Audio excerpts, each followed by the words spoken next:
तो बेटा structural isomerism सब कुछ नाम से डिराइव होता है। वो आइसोमरिज्म होते हैं जिनमें आपका स्ट्रक्चर वैरी करता है।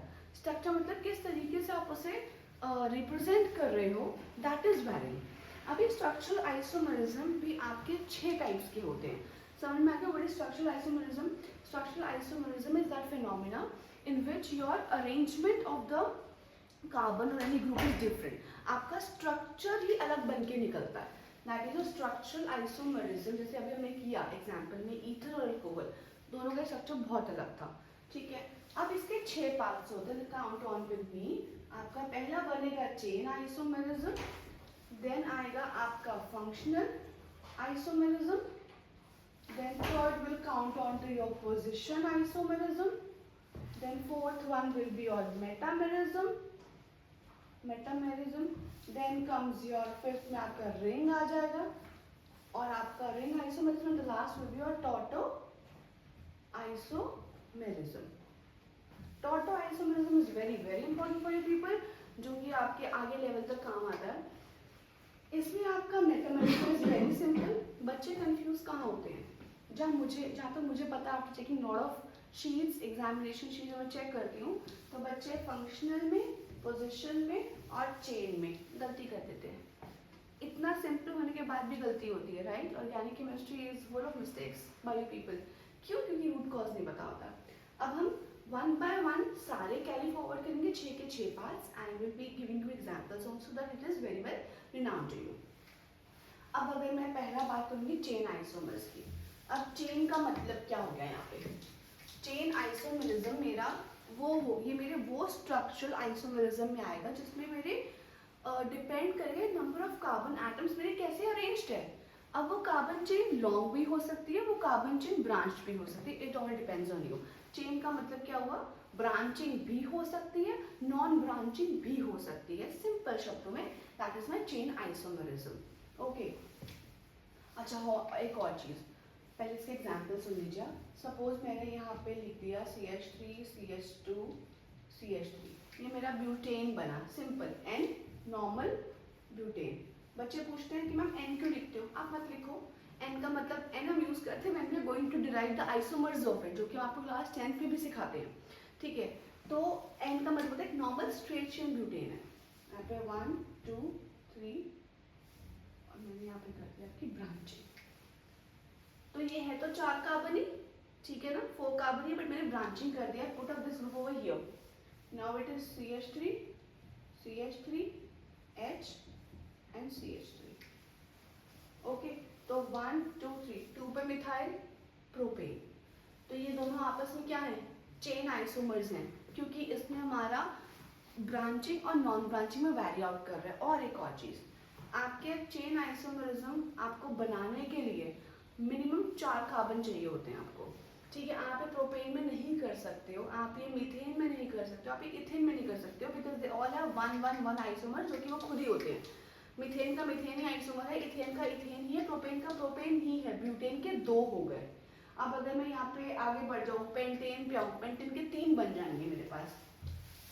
Late us discuss that also one time.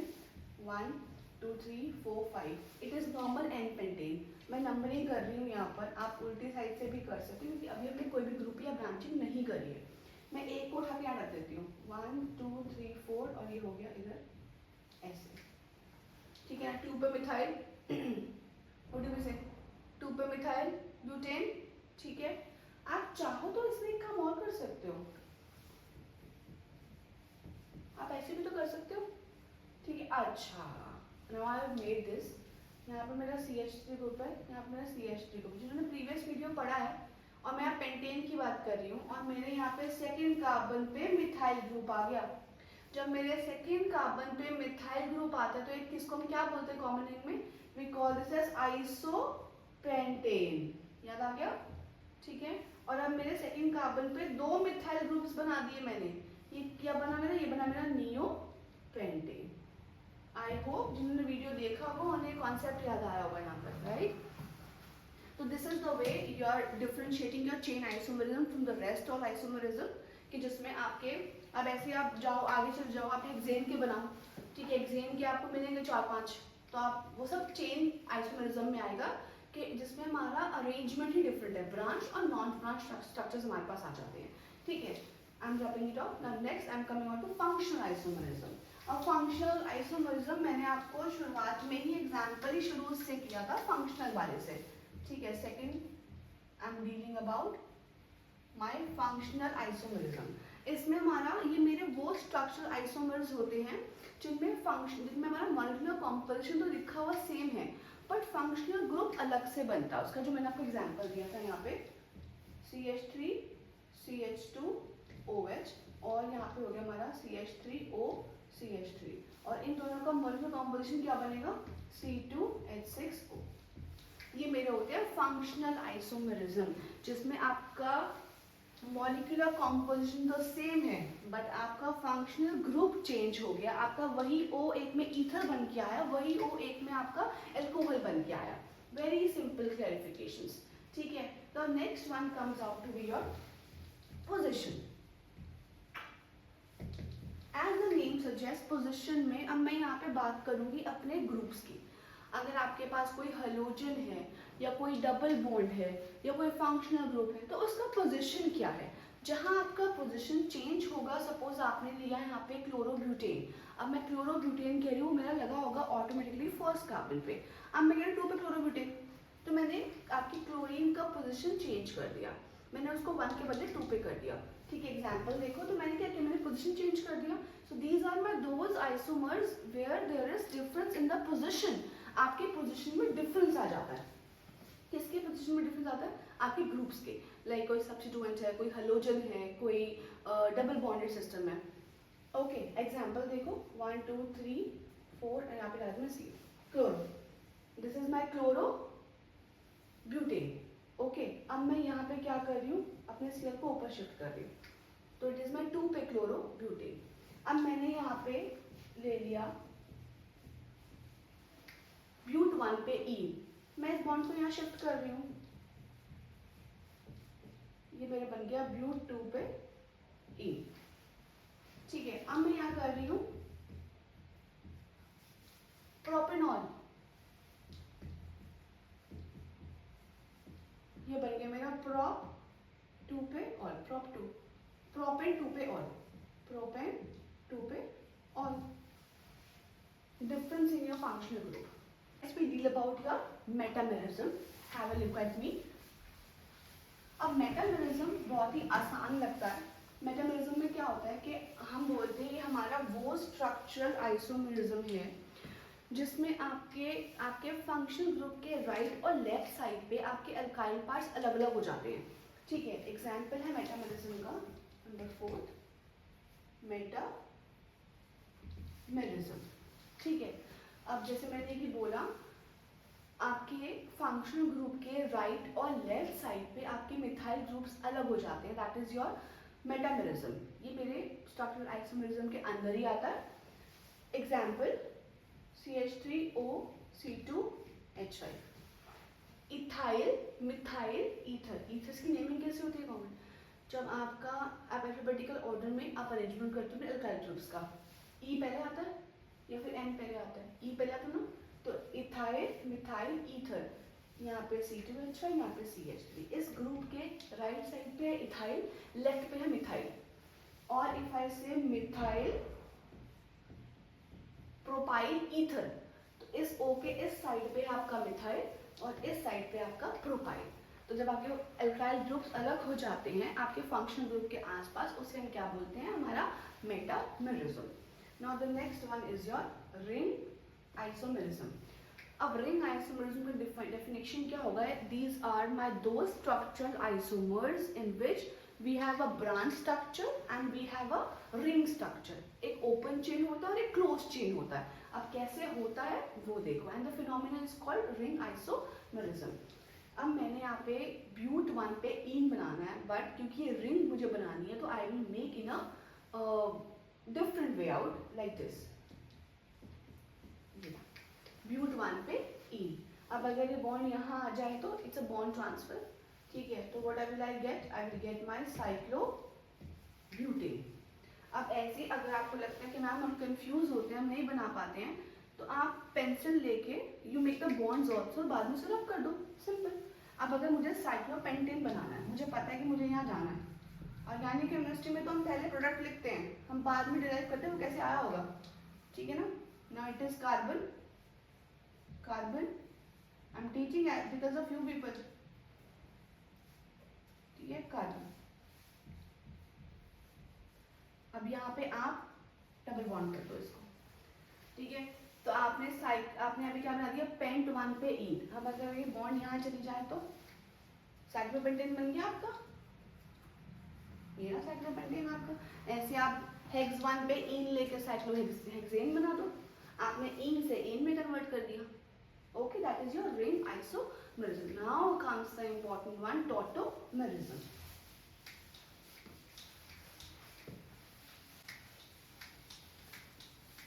अब टॉटोमेरिज्म क्या होता है, which is very very important to study. मैं टॉटोमेरिज्म की आपको पहले तो 3 बातें ऐसी बताऊंगी जो कि आपके वाइवा में आपकी मैम कैन आस्क यू, और आपको हमेशा वही आंसर आउट करना है। She would like to listen those 3 important things which are concluding your tautomerism. पहली बात तो टॉटोमेरिज्म होने के लिए आपको इलेक्ट्रोनेगेटिव एटम्स का होना बहुत ज़रूरी है, और इलेक्ट्रोनेगेटिव एटम जब वहाँ पे होगा वही आपका मेजर काम करता है। सेकेंड थिंग, यहाँ पे आपका टॉटोमेरिज्म होने के लिए आपका रिवर्सिबल स्टेट होना बहुत ज़रूरी है। ये हमेशा इक्विलिब्रियम पे ही काम करता है, ओके, और इक्विलिब्रियम पे ही आपका इंटरकन्वर्टिबल रहता है। तीसरा डेफिनेशन या important characteristics, tautomerism is my that structural isomerism जिसमें आपके प्रोटॉन की या आपके इलेक्ट्रॉन की या आपके हाइड्रोजन का पोजीशन वैरी आउट करता है। What is tautomerism? Tautomerism is that structural isomerism in which the position of your proton or hydrogen or your electron that is varying. First thing. Second, requirement is electronegative atoms का होना बहुत ज़रूरी है।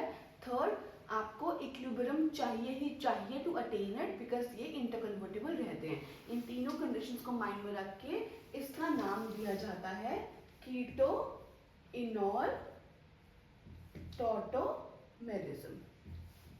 इसमें कीटो से वो इनॉल फॉर्म में जाता है। इनॉल का मतलब क्या हुआ कि आपके पास एक OH ग्रुप है और आपके पास एक डबल बॉन्ड भी है और दोनों साथ साथ लगे हुए हैं, और हम इसमें ENE क्यों नहीं लिख रहे, बिकॉज ENO सेम वाल साउंड है, तो आप E को ओमिट करोगे। एग्जाम्पल देखो इसका, सिंपल एग्जाम्पल है। अगर मैं यहाँ पे लेके चलती हूँ आपका एसीटोन, मैंने यहाँ पे H को पहले अलग कर दिया। Now it has lone pairs, very very aggressive atom, electronegative atom. ये जब H को यहाँ से ग्रैब करता है तो H अपना यहाँ, इसका जो बॉन्ड होता है वो यहाँ शिफ्ट कर जाता है, it comes over here to for neutralization. तो ये आपका बन गया रिवर्सिबल साइन में, यू हैव CH3 C OH double bond CH2, ठीक है ना। और आप क्या एक और इसका एक्सप्लेनेशन हो सकता है कि आपका ये जब O अटैक करेगा H पर तो O के पास आ जाएगा पॉजिटिव चार्ज, ठीक है, डेफिशिएंसी हो जाएगी। उस डेफिशिएंसी को रिमूव करने के लिए बॉन्ड को रिमूव कर देगा, ठीक है। इसका रिवर्स भी हो सकता है कि आपका बॉन्ड नीचे अगर आता है तो आपके पास O के पास जगह खाली हो गई, वो खाली होगी तो H के पास भागेगा, ठीक है ना। तो it is keto as a enol, keto enol tautomerism. आप ये चाहो तो अपने इसमें भी कर सकते हो। चलिए ये ले लो, साइक्लोपेंटेनोन है और यहाँ पे देखो एक H है खाली मेरे पास, ठीक है। तो वहाँ पे सेम O था, O के पास लोन पेयर है, इलेक्ट्रोनेगेटिव एटम का होना जरूरी है। प्रोटॉन ट्रांसफर कर रहा है, प्रोटॉन बोलो H बोलो कुछ भी बोलो, ट्रांसफर कर रहा है, ये इसको ग्रैब करेगा, इसकी बॉन्ड अंदर आ जाएगी,